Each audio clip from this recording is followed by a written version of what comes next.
So do you find yourself in a relationship but feeling more alone than ever? Like you're in the same room with someone but you feel utterly alone? Well, I want to talk about the dynamics behind that and why it really is not normal, and you really do need to address this in your life. And one of the biggest signs that you might find in a relationship is when one person keeps trying and trying to overfunction and the other person is kind of shutting them out, creating distance and dismissing their concerns. Now, once the person who keeps trying and trying gets quiet and stops trying, the other person sometimes thinks, oh, great, things are fine now. But that's actually when you're in trouble. Because when there is nothing left to give, there's already been sort of a silent resignation. So I want to dive into this. I want to give you some strategic steps you can take, and I want to help you get some clarity if this is something you're dealing with. Now, if you're new here, I'm Ketra Thompson, and I'm a certified master hypnotist and a relationship coach. So what I do is I help my clients address their subconscious issues in the hypnotherapy process. So we go back on a subconscious level and reframe those limiting beliefs that are driving your unwanted behaviors, your unwanted feelings, or the repeat patterns in your life so that you can create real traction in your life. So if you'd like to learn more about that, there is a link in the description below. Check it out. And you can also set up a completely complimentary consultation call there so that we can chat and I can give you my absolute best recommendation. So you'll want to check that out. Now, when this dynamic happens that you feel married and alone, or you feel in a relationship and alone, there's a lot of confusion because a lot of times what I hear from my clients, and I know from personal experience, is that you feel like, well, this is a good person. This person is sometimes nice and kind and fun and loving to me. And so it creates a lot of confusion, a lot of cognitive dissonance where behavior is one way one time and another way the other time. There isn't really a consistency, or someone says one thing and does another, or does one thing and says another. And it creates sort of a mental, emotional chaos. So this person can probably be loving sometimes, or you wouldn't be with them, right? And they can also be generous sometimes, or you wouldn't be with them. And we get confused in this trap of, well, nobody's perfect, right? And the reality is that it's true, no one's perfect, but a blatant dismissiveness over your feelings or your need to be seen or known deeply is something that isn't conducive to a long relationship. It's not a healthy way to be. And so you might feel alone and you might feel really disconnected. You might not feel seen. You might not feel heard. You might not feel understood. And a lot of times what happens is that leads to overfunctioning, where you might be the one who's over-explaining, over-giving of details, overly reminding the other person, just over-functioning in general, because the other person conveniently forgets what you say, says you never told them, doesn't listen when you're talking, doesn't care to go deeper, doesn't ask deeper questions, doesn't really care about what's going on inside of you. And so this creates a stuckness.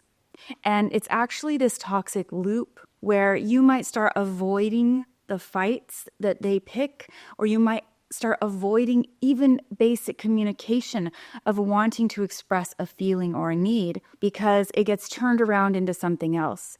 Passive-aggressive behaviors start to pick up, and honestly, it just gets absolutely exhausting. And so I want to talk for just a minute about John Gottman's research. Now, John Gottman is a pretty famous relationship researcher, and he can predict divorce with such a high accuracy rate just by observing people's patterns, like 95% or something like that. And what his research found is that the couples that stay together respond to each other's bids properly, right? There's 3 ways to respond. If someone says, hey, look at this bird out the window, it's really beautiful, their partner can really be aggressive and turn against them angrily and say, can't you see I'm in the middle of something? Who cares? Or they can turn toward them and say, yeah, you're right. That's really beautiful. I've never seen a bird like that before.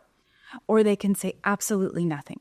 Now, the people with the highest divorce rates and the fastest divorce rates are the ones that say nothing because they're acting like you don't exist.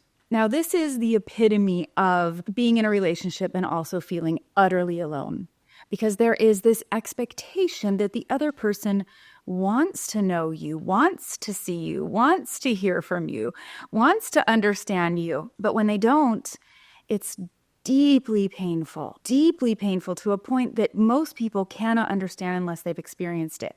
Now, the other response that's not good as well is the one that turns against and gets snippy and short-tempered and acts like they're being a burden to them. Now, those people stay married a little longer because negative attention is still attention, but they still have a pretty high divorce rate because you are feeling like, why would I even try to get you to join me in my world and what I'm seeing and appreciating if all I'm going to get is you being rude to me or being angry back. And so you can see why those patterns repeated often are really, really toxic. Now, I want to mention, it's easy to point your finger at the person who's doing this, the partner who is not letting you in, who is dismissing your feelings, who refuses to see you, who doesn't want to go deeper, who isn't curious about you. They really have a lot of dysfunction.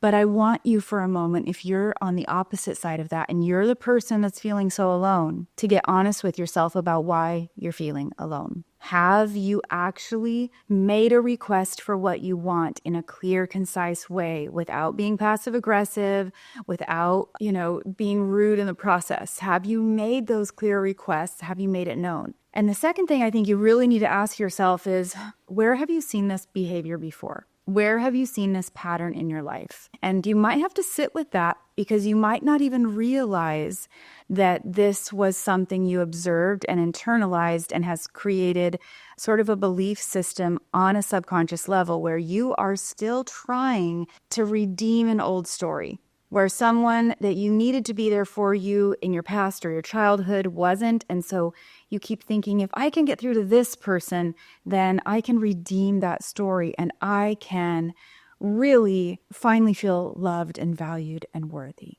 And so you want to get really honest with yourself about that. Now, the mind can create a narrative, and this narrative is not always accurate. Sometimes, depending on which side you're on here, the person who is creating all the distance or the person who's wanting the closeness and can't get it, on either side, you can start creating a narrative about why this person's so awful or why they should or shouldn't be doing the things they do without understanding that maybe you haven't made your requests clear. And so you want to get just really clear about the narrative, the story you're telling yourself whenever something does or doesn't go your way. And all of this can be so attached to our old beliefs and our old experiences because our subconscious mind is primarily programmed when we're very young, up to the age of 7 and a little bit after, but we really don't have access to it. But it is running over 95% of everything you think, feel, and do. So we want to get curious about those beliefs, where they came from, why they might be there. And we don't want to make the assumption that the other person can read our mind. So if we're not stepping into our assertiveness, where we can calmly, clearly express our needs in a measurable way, then we aren't giving the other person the chance to actually meet them. We're only probably being reactive, like in a sarcastic or passive aggressive way. That isn't actually effective communication. So we want to make sure we're not making assumptions about the other person without having made ourselves clear, made our requests clear, then self-reflective about ourselves. Now, if you have been communicating clearly and in a measurable way, saying, I would really appreciate if we could connect at this point in the day, from this time to this time, this would help meet my needs and create, shared experiences together, or whatever the request is, then they still aren't being met. Now you know that it's not just them not knowing what you need. You've been very clear about it, and now you can gather that data and make an informed decision. So your partner might not have the desire to change and grow, and you can't change them. Shocker, I know you hear it all the time, but you cannot change them. And so you need to remember that you can make a request, but you cannot change the other person. And a lack of emotional intimacy really means that you can never actually fully be known or get close to each other, and this feels incredibly lonely. So what do you do about this? Well, the first thing you can do about this is of course, get honest with yourself and start looking at whether or not you got sucked into this relationship because of how it made you feel initially, but that person probably wasn't getting too terribly deep and introspective with you. It was maybe just being glossed over by other fun or good behaviors and you didn't pick up on it. So maybe you aren't as emotionally available as you think you are. Maybe you are, but maybe you aren't. So first, you really need to learn to regulate your emotional triggers and to communicate calmly and clearly. Meaning when you do get an elevated heart rate, when you are worked up about something, you need to call a timeout. You need to take the break. You need to be able to come back and actually have a productive conversation. Now, both people should be playing by those rules in order for that to function really well. The next thing you need to do is you need to make requests that are clear and measurable. And then you also need to be able to set some boundaries. Now, boundaries aren't what you do to someone else. Boundaries are what you do when a request has not happened or someone has crossed that personal boundary with you. So here's a really good example. In a lot of marriages, there's the person who's on time and the person who is not on time. Now, instead of fighting about it over and over and over and then never having the late person, get you there on time, if it causes the on time person a lot of anxiety, here's a boundary. They could say, I'm going to drive separately. Not mad at you at all. I know that you operate on a different timeline as me, so I'll see you when you get there. And you leave. Now, if the other person throws a fit and starts, blaming you and all kinds of stuff, that's on them. That's their deal. You still hold your boundary and you leave and you take yourself to the event on time. So the boundary is your action step. Leaving the room, leaving the house, doing something different.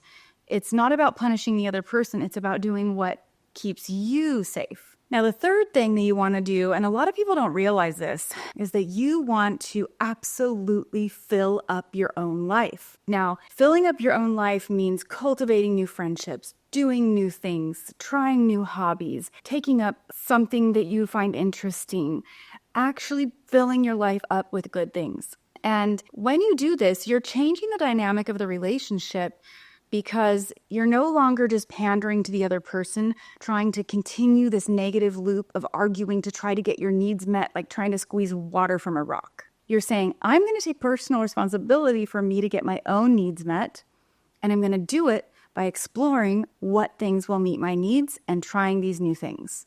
It's really important that you put yourself first because not only will it change the dynamic of the relationship, there's no guarantee that the other person's going to love this, but it's going to get you in a better place where you are more fulfilled and you are more centered and you feel good about yourself so that you can make decisions about this relationship from a place of clarity instead of a place of lack. So you want to stop waiting for someone else to fulfill you. You want to get clarity by starting to fulfill yourself. Now, this doesn't mean we don't need other people. We do, but we can get support outside of our partner, especially when we have a partner that is in this level of dysfunction. Now, your environment that you're in, I don't want to downplay that because if you're in a really toxic environment, it can kind of make or break you. You don't typically heal in an environment that is the thing that damaged you. So you do need to consider your environment and the impact it's having on your mental, emotional, and physical health because all of those are very real. Now, you can get even faster results, of course, in the hypnotherapy process. And here's why. Because all those old subconscious beliefs that are keeping you stuck in those old patterns, maybe from childhood or whatever, those can be addressed on the subconscious level really quickly and really effectively in a way that nothing else can. We don't have access to our subconscious mind outside of the hypnotic state of mind. And so when we are doing this custom hypnotherapy where we can really pinpoint exactly what's going on, where it started, and reframe that where it began, now you have a new operating system that really can help you create not only momentum, but you can be assertive in a way where you are centered and calm so you can measurably watch what those responses are to your requests. And you can get so much clarity that you know exactly what you want to do and how to best meet your needs without all of the confusion and chaos of old programming. So, of course, if you want to learn more about that, check out my website. There's lots of information there, and set up that consultation call, because you can do in 5 weeks with me what most people can't do in 5 or 10 years of traditional modalities. So you'll want to check that out if you want the fastest results.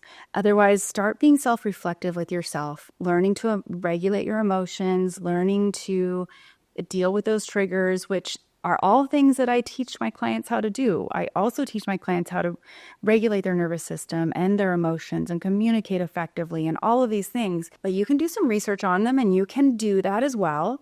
And you can start making those clear, measurable requests, implementing boundaries, and then start filling up your own life, because you deserve to feel good and you deserve to be known and seen and understood. So instead of building up that resentment and staying angry about it, it's probably time to do something about it and to start meeting your own needs.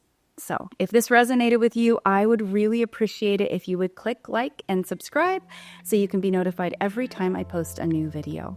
And until next time, I hope you curate a life by your own design.